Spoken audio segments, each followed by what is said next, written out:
Happy Monday. Welcome into Send It In, presented by BetMGM here on the BetQL network. And what a Monday it is, folks. College basketball is back. Got an extra pep in my step. We are going from the baseball bat to the basketball because college hoops is back. We'll get into plenty of that, give out some best bets for the day. Obviously, we got Monday Night Football between the Chiefs and the Bucs. We will dive in to that game, wrapping up Week 9 in the NFL. Also got some college football bets that we have to give out. A couple of games that I really like. NFL games that I really like for the upcoming week. How about we went 5-0 on our PJ Pick 5 in college football last week? We'll try and give out some more winners today. Matt Horner going to join us later on in the show for Model Making Money. And then it is a Monday. We'll look at national championship futures in college football. Ohio State once again becomes the favorite to win it all. We will talk about my top 10 teams in the sport. As always, any questions, comments, best bets, thoughts that you guys have, let us know. Twitch.tv/BetQL,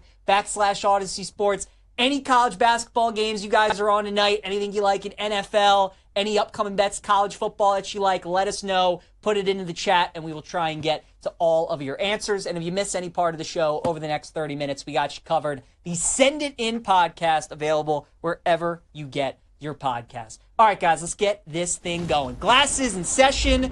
Start with a little primetime peach. We got the Tampa Bay Bucs on the road taking on Kansas City tonight. The Chiefs favored by 9 in this game with a total of 45.5. Now, I think first glance at this game, spread feels like it's a little too big, right? Kansas City, obviously, they lay numbers like this all the time. They're big favorites like this all the time. But with the way that Mayfield's played this year and the way that Bucs offense has been able to put up points, Kansas City sometimes tends to play down to the level of their competition. Maybe you think this is too big of a number. I normally never bet the Chiefs just because of how public of a team that they are. And obviously, you're never going to get good value on Kansas City because they're the two-time defending champs. They're undefeated. They're always going to get a majority of the handle. Tonight, though, I actually kind of like Kansas City. I think anything under 10 is a good bet on the Chiefs. Tampa should be able to score and move the ball, but certainly not as effective as they would be if they had Evans and Godwin in there. Kansas City's one of the best defenses in the NFL. Then on the flip side, this Bucs defense has not been good at all. Teams have been torching them all season. Cousins has been great against them 2 out of the last 5 weeks. Lamar lit them up. Now Mahomes and this offense, who's really due for like a good performance at some point, this might be kind of their get-right game. So I actually like Kansas City tonight. I would lay the 9 with them against Tampa. Couple of player props that I would look at in tonight's game. DeAndre Hopkins, anytime touchdown at plus 155. I think Andy Reid, Mahomes, the Chiefs, going to try and make it a point to try and get Hopkins a touchdown tonight. His first home game in Arrowhead. Obviously, a full week of practice there in the system. Learn the playbook. Really going to be a focus tonight on third down, in the red zone, goal-to-go situation. So I like the price for Hopkins at plus 155. This is why you go out and get a guy like that. So good at the contested catches, 50-50 balls, great in the red area, can take some attention away from Travis Kelce as well. Like the price on Hopkins at plus 155. And then Baker Mayfield, over 34.5 pass attempts for the Bucs tonight. Obviously, the Chiefs have a really good pass defense, and you worry about maybe Tampa like sustaining drives in this game and Baker doesn't get to that many pass attempts. But if you like Kansas City like me and you like them to cover this spread, obviously the Bucs are going to be trailing for most of the game. Tampa, a team that really doesn't even like to run the ball to begin with, going to be throwing for a majority of the game. So I'll go over 34.5 pass attempts for Baker Mayfield tonight to go along with DeAndre Hopkins anytime touchdown at plus 155. And then give me Kansas City minus the 9 against Tampa Bay as well. Also, make sure you take advantage of our promo at BetMGM. We've all had our first touchdown bet vultured or called back before. With BetMGM's Pro Football Second Chance, we're giving you a second chance on first touchdown bets this season. Place any first touchdown score wager, and if your player doesn't score first but scores second, you get your entire stake back in cash. No opt-in required. DeAndre Hopkins talked about his anytime. Take a little first touchdown as well at 10-1. How does it work? You can place a pregame straight first touchdown score bet in any NFL game. If your player scores the first touchdown in the game, you win your wager as normal. If your player scores the second touchdown in the game, you'll get your stake back in cash. Only straight bets apply to second chance. Any wager using a bonus bet or other reward token is ineligible for the campaign. All right, guys, let's get into some games that I would bet right now. Always love doing this segment on a Monday. We will start in college football. Right now, a bet that I absolutely love and a game that you have to bet right now is Georgia -2.5 at Ole Miss. We literally just saw this game on Saturday between Penn State and Ohio State. This is just the SEC version in Georgia and Ole Miss, right? Georgia's Ohio State, Penn State is Ole Miss. Ole Miss is the SEC, Penn State. Lane Kiffin and Ole Miss, usually year after year, have solid teams. They have solid recruiting classes. They always kind of beat the middle tier of the SEC. But anytime you ask a Lane Kiffin team to go up against a Nick Saban Alabama team, last year they lost to Georgia and Kirby Smart 52-17. This is the games that they never win. It's the same thing with Penn State, right? Like, people were betting Penn State last week against Ohio State. Why? What has James Franklin and Penn State ever done that would make you want to bet them against Ohio State? And how could you bet Ole Miss +2.5 against Georgia in this game? They're giving us Georgia under the field goal. I get Carson Beck has not been good this season, and he's been turning the ball over multiple times, game after game after game. But imagine what happens when he doesn't turn the ball over. Imagine if against Ole Miss on Saturday, he takes care of the ball. Then I'm only going to like Georgia even more in that matchup. I think their defense is going to really give Jackson Dart a tough time on Saturday. And I think maybe the argument that people would make for Ole Miss too is, did you see what they did against Arkansas? Did you see how they blew them out by 30? Did you see how Georgia struggled with Florida? Well, did you see how Georgia looked coming into the Texas game? And did you see how Texas looked coming into that game? Texas looked unbeatable. Georgia was struggling with team after team. They beat Mississippi State by 10, and then we all know what happened in that game. College football is a week-by-week sport, and especially when you're dealing with a team like Georgia that is so well coached with Kirby Smart, he's going to have this team ready. And how about Georgia, the experience that they have being in this spot? They've already played at Texas. They've played at Alabama. Nothing is going to faze them about this game with Ole Miss. It's a huge game for both teams. Ole Miss has to win out if they want to make the college football playoff. And look, even though Georgia only has one loss,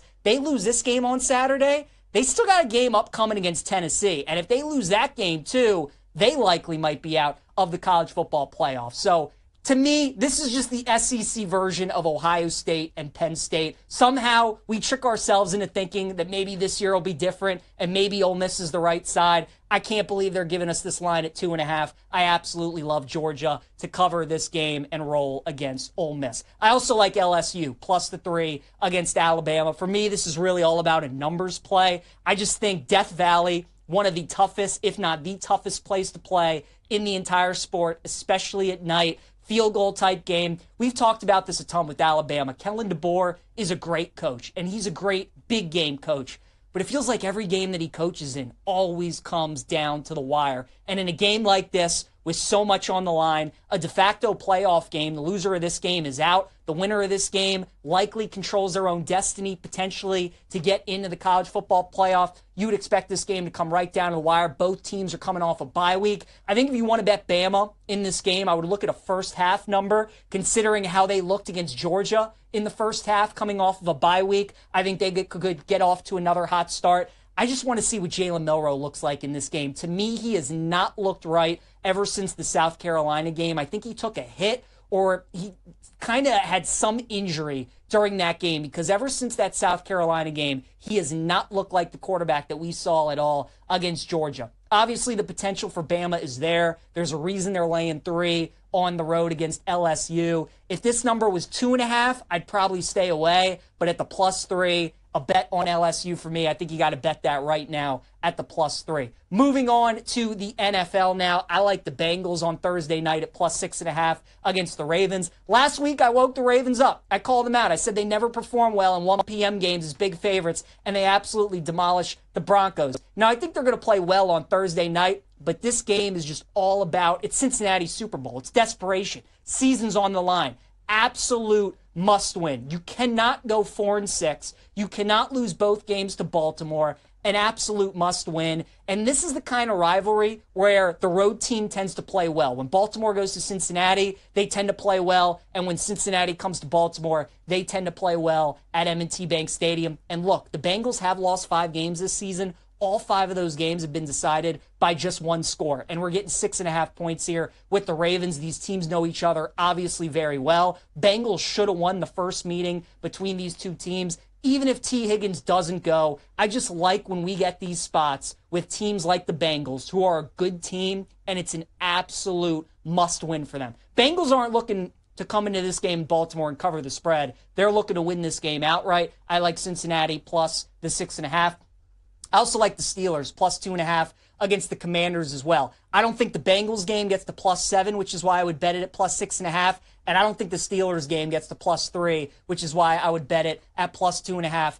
against Washington. Teams in the NFL that are coming off a bye that go on the road, normally very profitable. Long term, it's been that way so far this season. Obviously, the Steelers play Lamar Jackson twice a year. That's going to help them in their game plan, their preparation, going up against Jaden Daniels. And the Steelers are just, they know who they are. And Russell Wilson's been playing really well this season. I think it's going to be a tight game. It's going to be close. It's going to come down to the wire. Lamar tends to struggle against Pittsburgh. Of all the teams in the NFL who he usually struggles the most against, Kansas City and Pittsburgh, probably the two at the top of that list. I think Jaden's going to have his issues against Pittsburgh as well. I'll take the Steelers plus 2.5. And then I bet the Colts right now at plus 4.5 against Buffalo. For me, this game is all about a look ahead for the Bills. If the Bills show up and they play like the Bills are capable of playing, I'm going to lose this bet and I'm going to lose Indianapolis. But the Bills got Kansas City on deck in Week 11. That game is for the number 1 seed in the AFC.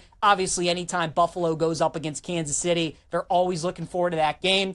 All of us love Joe Flacco taking over for Anthony Richardson. We love Joe Flacco as an underdog. Didn't play great yesterday against Minnesota. I expect him to bounce back against Buffalo, so I'll take the Colts at plus 4.5. I would bet that now against the Bills. All right, let's talk some college basketball. We got opening night here in the sport.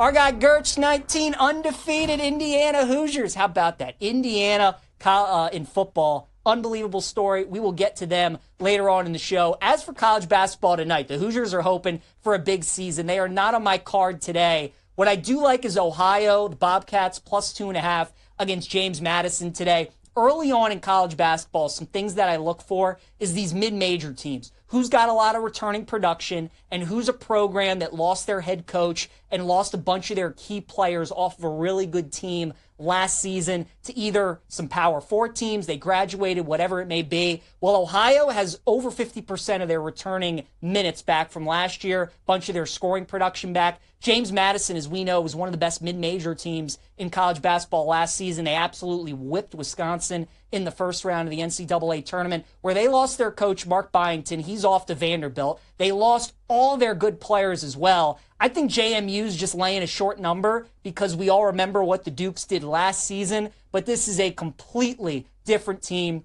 Ton of new faces, new head coach coming in from a new program. I'll take Ohio plus the 2.5 against JMU. Also, give me the under in Morehead State and Louisville tonight at 148.5. Another game featuring two programs with brand new head coaches. Louisville's head coach, Pat Kelsey, comes over from the College of Charleston. Really good offensive coach, bringing in a ton of new players. James Madison player, oddly enough, Terrence Edwards comes over. Chucky Hepburn from Wisconsin comes over as well.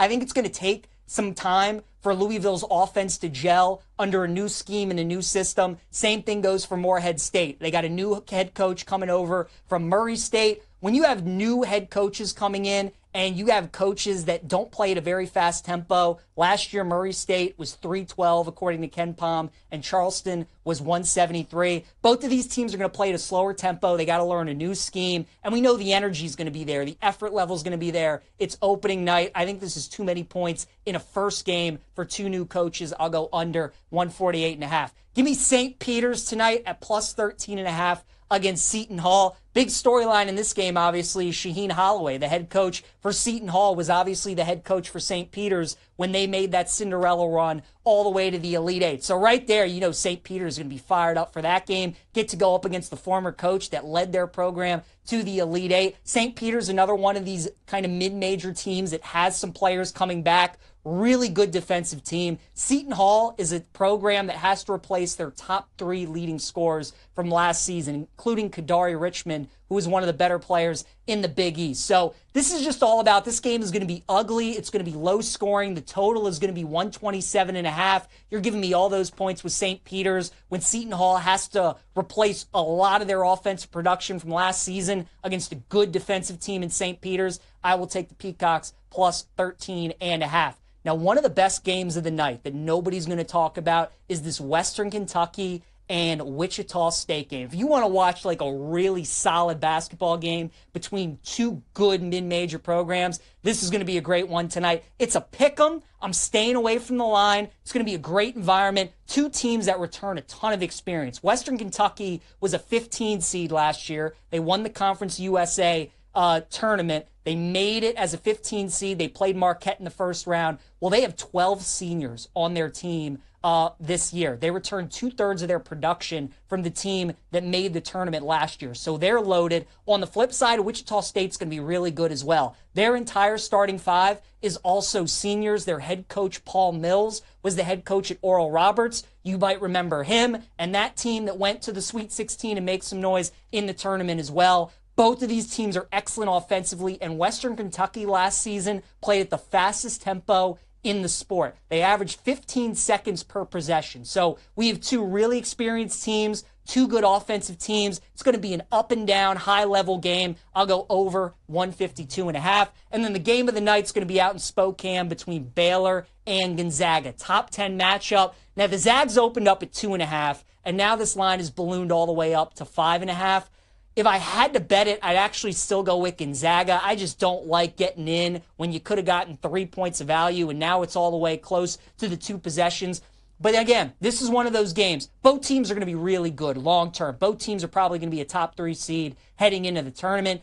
Baylor, a lot of their best players, though, are coming in from new programs. Jeremy Roach comes over from Duke. Norchad Omier comes over from Miami. Gonzaga, meanwhile, they got guys that have been there and been in the program with Andrew Nemhard, and you got Graham Ike there. They're going to be solid. And the Kennel in Spokane is one of the best environments in college basketball. So at 5.5, I don't know if I bet it now, but it would either be Gonzaga or pass for me tonight against Baylor, game of the night in college basketball. All right, let's go to Model Making Money. Check in with Matt Horner joining us here on a Monday. And Matt, what are the 5-star plays that BetQL has for us today? Yeah, so we're going to the NFL tonight. The model is taking the Kansas City Chiefs, laying 9 against the Tampa Bay Buccaneers. Model has this as a 12.5-point favorite, the Kansas City Chiefs tonight. So obviously we're getting a better number there at the books at -9. I do want to say props to the model for sure this weekend. It has gone 10-0 on 5-star wagers in the NFL. So that is quite impressive to be going undefeated. And it's going to hope to remain undefeated tonight by taking Kansas City -9. There you go. Me and the model aligned on that one, so hopefully they keep it rolling. I like Kansas City tonight as well. Matt, what about yourself? What bets do you like in Monday Night Football?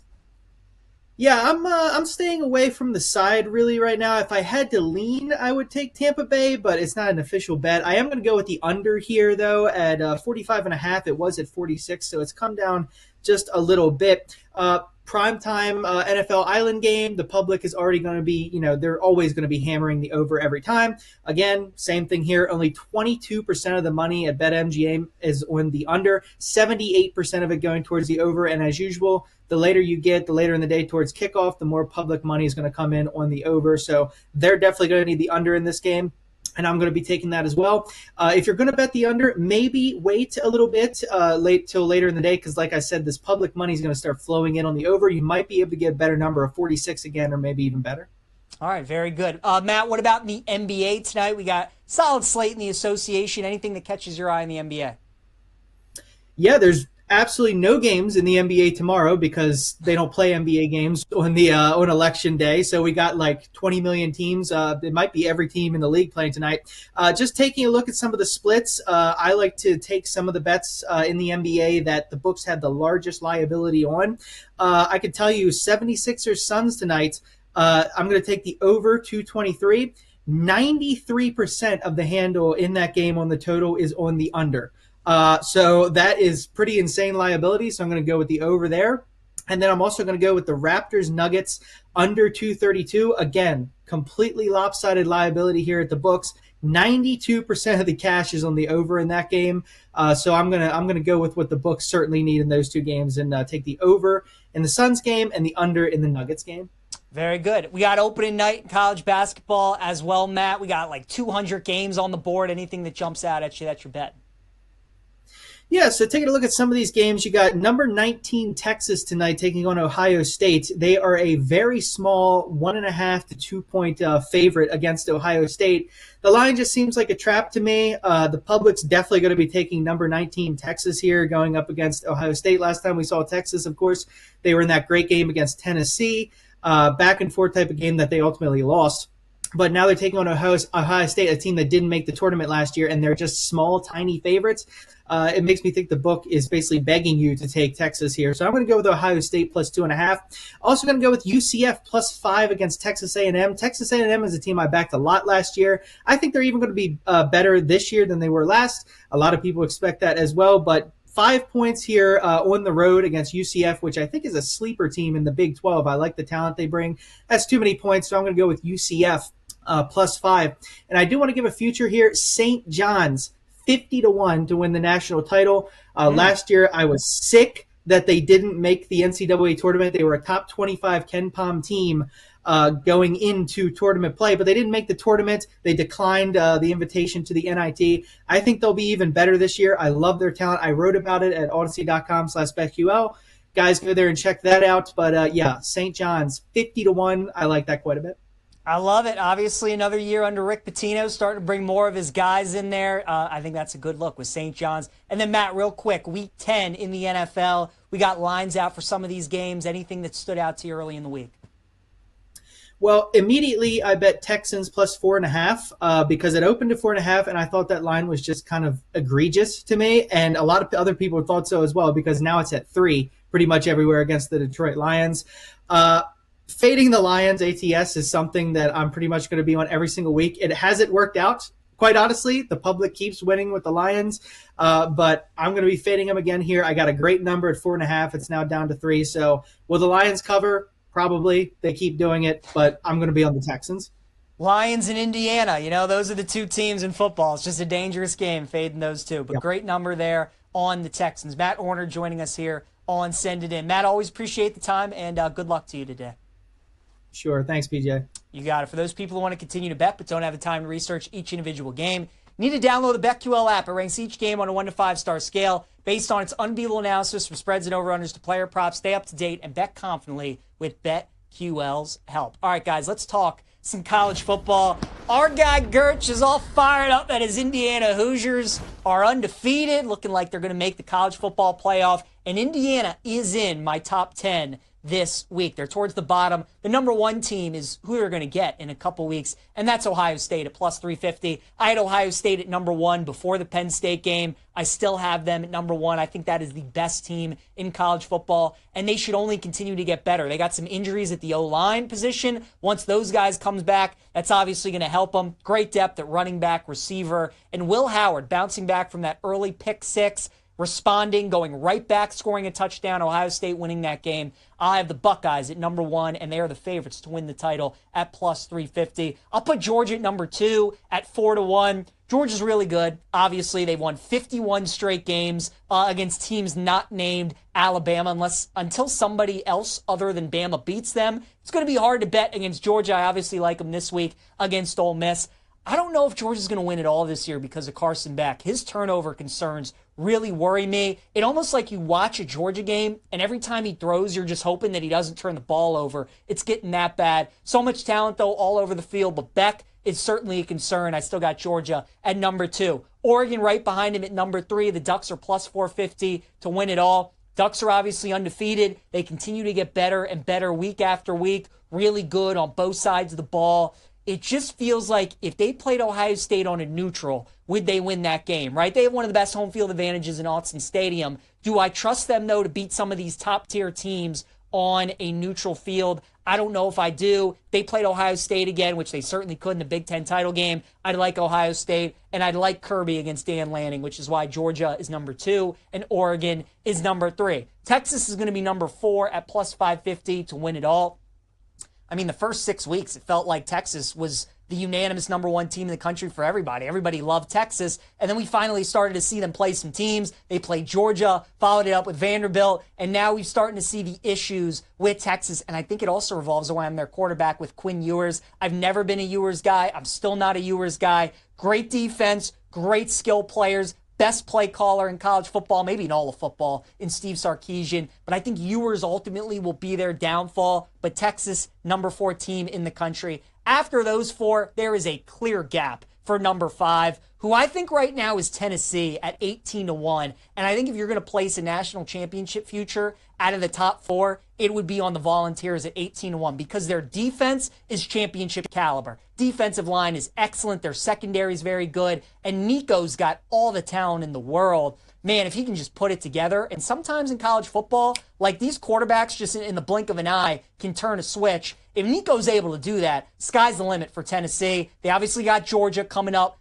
in a couple weeks. We'll see what that game looks like on the road in Athens. But Volunteers right now, put them at the number 5 team at 18-1. The team that they beat a couple weeks ago, I'll put Alabama at number 6 at 18-1. Bama's got that win over Georgia. Jalen Milroe, like I said, I just don't feel like he's been healthy the last couple games. If Milroe looks healthy to me, coming off of the bye week against LSU, and Bama wins this game like they're certainly favored to do so, to me, on a neutral field, I don't know how you can take some of these other teams still over Alabama. You got to remember, even though Bama's not as good as we're normally accustomed to them seeing, that doesn't mean that they're still not better than some of these other teams. Bama 18-1. See, between Tennessee and Bama, like if you had to place a future bet on either one of those teams, I'd take Tennessee because Bama, if they lose against LSU this week, they're going to be out of the playoff. Tennessee, other than the Georgia game, pretty easy schedule. Penn State, I'll put at number 7. I mean, that's just where Penn State's going to live, right? Never good enough to win a national championship, never bad enough to drop out of the college football playoff. It's just where they live.